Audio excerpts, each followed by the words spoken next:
Bon. Le manga aujourd'hui, soit vous le connaissez parce que vous êtes le genre de personne qui recherche des petites œuvres, dans ce cas c'est bien cool pour vous, soit comme la majorité, vous avez connu ce manga à travers une référence qu'a fait Booba dans son son César. Tes albums sont de belles merdes, de jolis caca. Tu rappes la couille qui pendouille comme Noritaka. Bon, j'ai un peu traîné sur YouTube, et à part une vidéo où je vous montre mes achats de tomes, et quelques vidéos en espagnol, et toi-même tu sais que les espagnols dans la communauté ils sont gravement chauds, tout ce qui concerne le manga, j'ai vu très peu de personnes parler du manga que j'apprécie tout particulièrement, Noritaka. Alors commençons les présentations. Le viewer, Noritaka le viewer. Voilà, c'est fait. Non, bon, plus sérieusement, Noritaka, de son nom français Noritaka le roi de la baston, c'est un manga qui a été publié en 1991 par la Kodansha, et qui compte 18 tomes à ce jour. Il est scénarisé par Hideo Murata, homme au passé mystérieux car j'ai absolument rien trouvé sur lui. Tu me diras, j'ai pas passé 3 heures non plus à chercher, mais aussi merdique qu'elle soit, j'ai quand même une émission à faire. Du coup, Noritaka, c'est aussi les débuts de dessinateur de Takashi Amori, qui fera en 1998 Katsuro. Un manga que j'aime énormément, ma foi. Je garderai sûrement pour une autre émission, appelée Saga, qui analysera la globalité d'une œuvre. Car oui, il n'y aura pas que des tomes 1 sur cette chaîne, je vous préviens. Mais reprenons. Ce qu'on peut remarquer, c'est que Takashi Amori, 4 ans après Noritaka, s'essaiera au travail de scénariste et dessinateur. On peut se demander qu'est-ce que ça va donner. Eh bien on a une structure très simple, mais le point Amori excelle, c'est surtout le comique.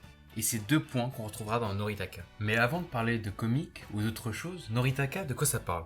Noritaka, c'est l'histoire d'un jeune lycéen qui veut prendre sa revanche sur la vie. En effet, lors de son entrée au collège, Sawarazu Noritaka a fait un séjour au petit coin. Lorsqu'il est ressorti, une fille a surnommé Kaka, ce qui le suivit durant toutes ses années collège. Mais ces jours sombres sont désormais révolus. Son entrée au lycée, c'est son opportunité de se faire une nouvelle réputation. Jusqu'au moment où vient l'élément perturbateur, l'amour. C'est lorsqu'il rencontre Nakayama, une fille de sa classe, que sa vie va changer. Il va alors tout faire pour l'impressionner, jusqu'à même payer les gens de sa classe pour paraître fort en sport. Et c'est justement à ce match-là qu'il va commettre une erreur qu'il va fortement regretter. En effet, c'est lors de ce match que par inadvertance, et surtout par peur, que Sawamura va se baisser, laissant la balle s'éclater contre la gueule de Nakayama, ce qui va le faire bien le détester par la suite. Sawamura va chercher à devenir fort. Et pour cela, il va tout d'abord aller au club de boxe de son lycée. Déterminé à devenir fort, il va enfoncer la porte pour crier son envie de devenir plus fort. Mais bon, il s'est fait dégager parce qu'il s'est brisé le poignet en voulant démontrer la puissance de son poing. C'est après plusieurs échecs qu'il va trouver un petit local dans la cour de son lycée. Local de kickboxing qui est dirigé par un petit chauve très sympa, qui est Nick Rilan Saitama. Au vu du local, pas très bien équipé, le jeune Noritaka va être un peu hésitant face à cette proposition.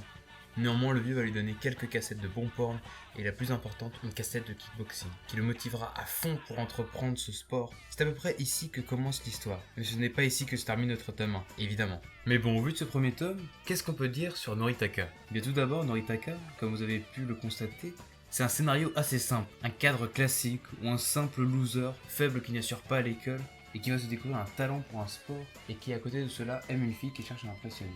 Avec ce héros qui subit l'action, ce qui est assez proche des autres histoires de Amori comme Katsuro. Mais ce qui fait la rupture avec les autres shonen de sport, typés classiques, eh bien c'est son humour.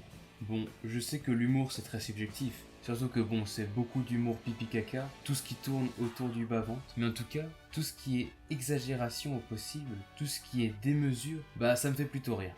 Comme quand Nakayama, après s'être fait sauver par Noritaka, cherche à s'excuser auprès de lui. On voit alors toute une page qui est dédiée à ses remords et à ses peines pour qu'elle découvre Noritaka avec 7 têtes.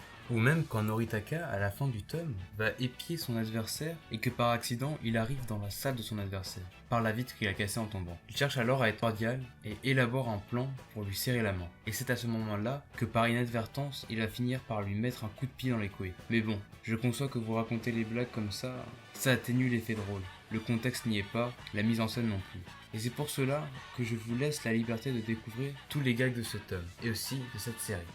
Gags qui sont parfaitement servis par le dessin d'Amori, qui est encore une fois sublime. Mais regardez-moi ça! Le dessin ici a 2 forces. La première, c'est celle de sublimer le sport. On peut voir cela sur ces quelques pages. Ce qu'on peut remarquer dans le dessin d'Amori, c'est ses soins apportés aux détails, surtout à ceux des muscles, qui sont bien importants dans un cadre descriptif, comme sur cette plante. On a des traits très organiques.